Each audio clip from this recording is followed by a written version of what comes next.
नमस्कार। मैं राजेश चौबीसा, प्रवक्ता रसायन शास्त्र, गवर्नमेंट पॉलिटेक्निक कॉलेज बांसवाड़ा। आज के इस लेक्चर में हम board of technical education Rajasthan के डिप्लोमा कोर्सेस के फर्स्ट ईयर के विषय अप्लाइड केमिस्ट्री अनुप्रयुक्त रसायन के सिलेबस के अनुसार जो अंतिम यूनिट या इकाई है 14th यूनिट मिसलिनियस मटेरियल विविध पदार्थ, उसमें एक रोचक टॉपिक है अतिचालकता।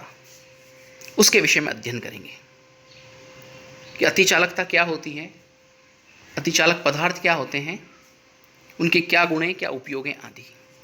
तो आइए शुरू करते हैं। अतिचालकता, व्हाट इज सुपर कंडक्टिविटी। तो अतिचालकता से तात्पर्य एक ऐसी परिघटना से है जिसमें कुछ पदार्थ जो धातु, मिश्र धातु या सिरेमिक हो सकते हैं, वो एक निश्चित ताप के नीचे जाने पर शून्य प्रतिरोध पर विद्युत धारा का प्रवाह करने लग जाते हैं, और इस घटना को ही हम अतिचालकता या सुपर कंडक्टिविटी कहते हैं। For example, liquid mercury 4.2 kelvin temperature या उसके नीचे के तापों पर सुपर कंडक्टिंग स्टेट या अतिचालक अवस्था में आ जाता है। अतिचालकता की इस घटना की खोज सर्वप्रथम एक डच भौतिक शास्त्री कैमरलिंग ओन्स ने की थी। कैमरलिंग ओन्स ने यह पाया कि जब पारा, जो कि एक सामान्य धातु, उसे ठंडा किया जाता है और ठंडा करते हुए लिक्विड मरकरी में जब उसे 4.2 केल्विन टेम्परेचर पर ले जाया गया, तो यहाँ आते आते उसका प्रतिरोध समाप्त होकर शून्य हो जाता है, और इस अवस्था में पदार्थ विद्युत का चालन करता है। इसे हम अतिचालक अवस्था या सुपर कंडक्टिंग स्टेट कहते हैं। बाद में अन्य तत्वों, धातुओं पर भी ये प्रयोग किए गए और हीलियम को द्रवीभूत कर कम ताप पर इनका अध्ययन किया गया, तो कई पदार्थ इसी प्रकार एक निश्चित ताप के नीचे जाकर अतिचालक अवस्था या सुपर कंडक्टिंग स्टेट में पाए गए।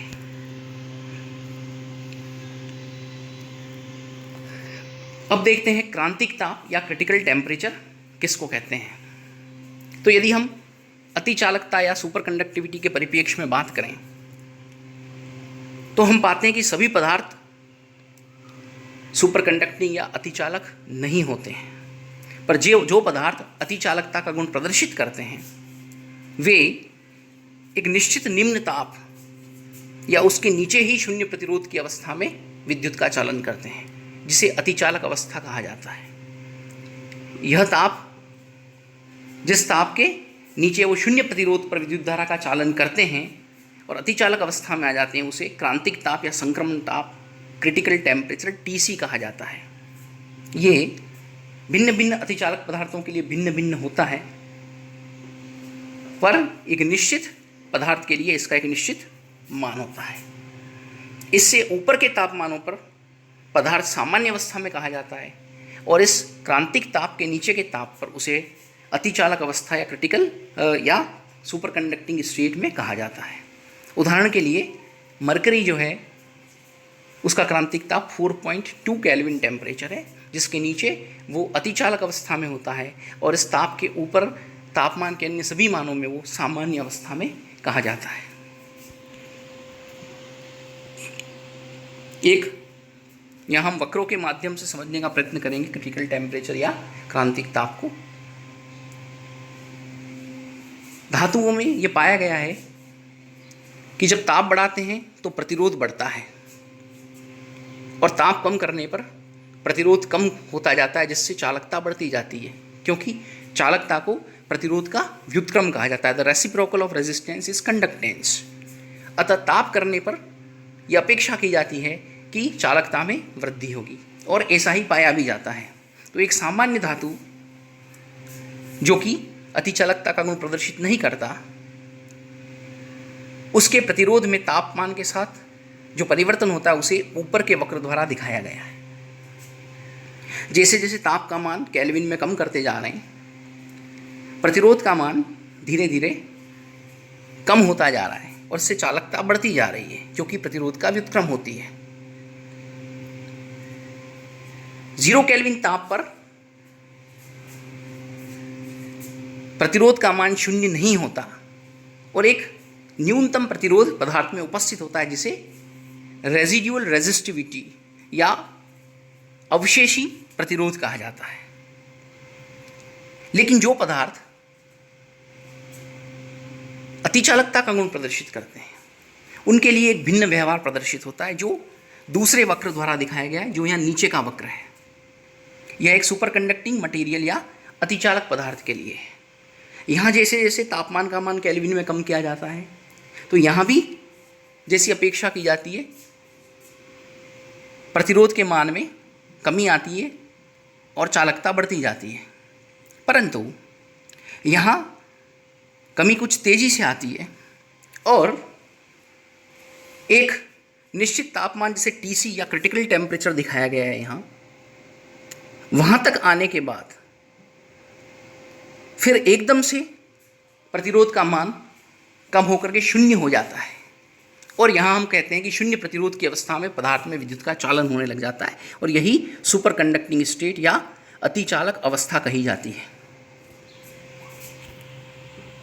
अतिचालक पदार्थ के लिए क्रांतिक ताप के नीचे इस अतिचालकता के गुण के अलावा पदार्थ अन्य कई महत्वपूर्ण चुंबकीय और विद्युतीय गुण प्रदर्शित करता है, जिसमें से एक मिसनर प्रभाव है, जिसकी हम चर्चा आगे करेंगे। यदि किसी अतिचालक पदार्थ या तत्व में अशुद्धि मिली हो तो उसके क्रांतिक ताप में कमी पाई जाती है।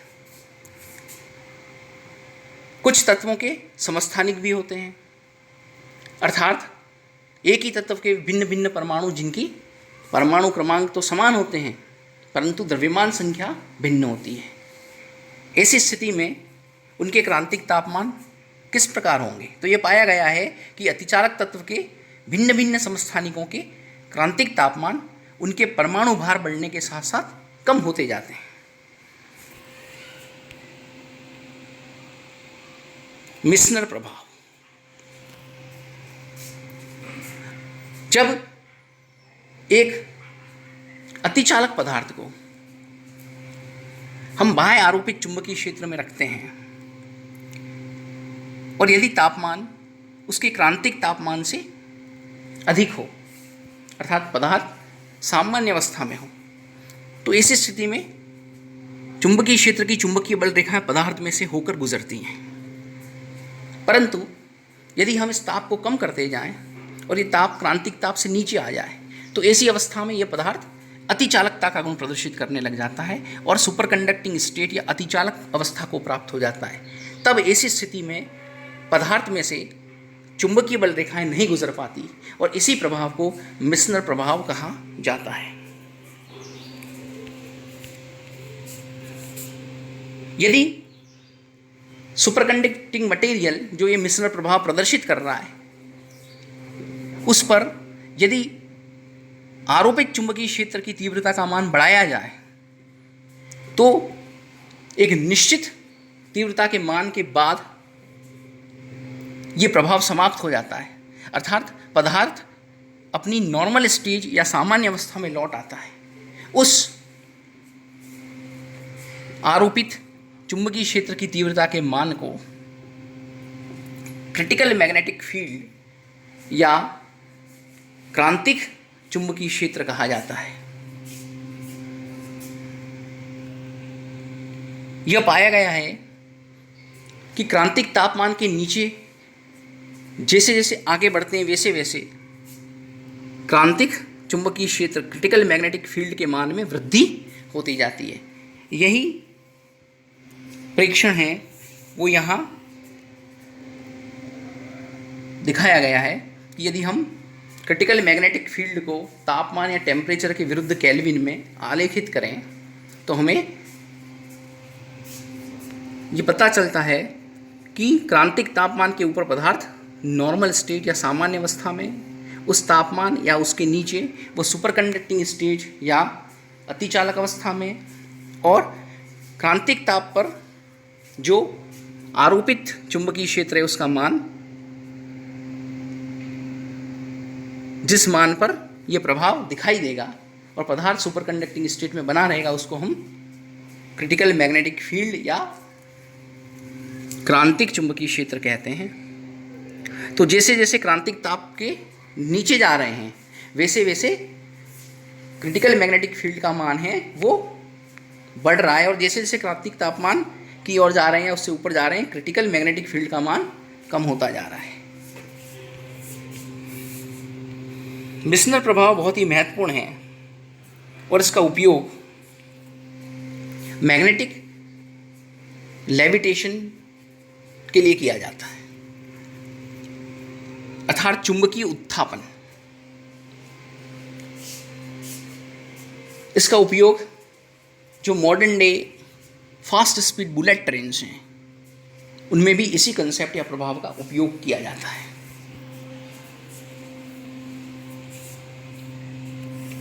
सुपर कंडक्टिंग मटेरियल्स या अतिचालक पदार्थ जो भी आज तक ज्ञात, उन्हें हम दो प्रकारों में क्लासिफाई कर सकते हैं, दो वर्गों में बांट सकते हैं। फर्स्ट टाइप के सुपर कंडक्टिंग मटेरियल्स या अतिचालक पदार्थ वे हैं जो कक्ष के ताप पर सामान्य कंडक्टर या चालक का व्यवहार प्रदर्शित करते हैं, परंतु क्रांतिक ताप या क्रिटिकल टेम्परेचर या उससे नीचे जाने पर चूंकि आणविक गतियां काफ़ी अरेस्ट हो जाती हैं, धीमी हो जाती हैं, अतः विद्युत धारा के प्रतिरोध में के प्रवाह में कोई बाधा या प्रतिरोध उत्पन्न नहीं हो पाता और अतिचालक अवस्था या सुपर कंडक्टिंग स्टेट प्राप्त होती है। तो ये पहली नॉर्मल कैटेगरी है। दूसरी कैटेगरी थोड़ी अलग हटके है। ये वे पदार्थ हैं जो प्राय कक्ष के ताप पर अच्छे चालक होते ही नहीं हैं और क्रांतिक ताप या उसके नीचे अतिचालक अवस्था में परिवर्तित हो जाते हैं। अतिचालक अवस्था में परिवर्तन पहले प्रकार के जो अतिचालक पदार्थ हैं उनकी तुलना में शनि शनि या क्रमिक होता है और उसकी एग्जैक्ट मैकेनिज्म आज भी पता नहीं है। ये सभी मोस्टली मेटलिक कंपाउंड्स, धात्विक यौगिक होते हैं या मेटलिक अलॉयज, मिश्र धातु होते हैं।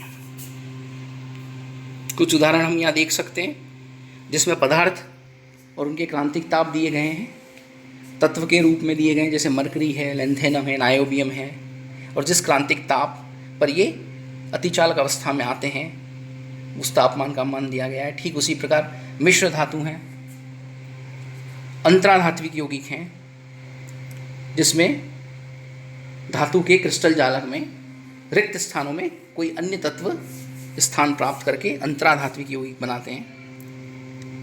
कुछ आणविक क्रिस्टलों के रूप में होते हैं, जैसे फुलरीन के क्षारीय धातुओं के साथ में बने आणविक क्रिस्टल C60 के X यहाँ दिखाया गया है, K के मान में परिवर्तन होता है इसलिए उसे X द्वारा व्यक्त किया गया है। कंपोजिशन वेरिएबल है, चेंज होता है।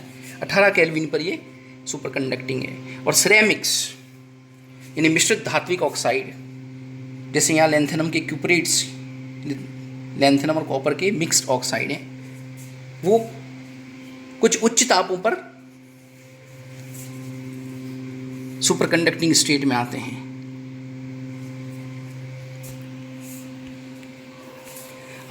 अतिचालक पदार्थ वे क्या गुण प्रदर्शित करते हैं, इनके मुख्य गुण क्या हैं? तो सामान्य ताप पर ये देखा गया है प्राय कि ये पदार्थ हैं, इनकी प्रतिरोधकता अन्य तत्व जो कि अतिचालकता का गुण प्रदर्शित नहीं करते हैं उनसे अधिक होती है।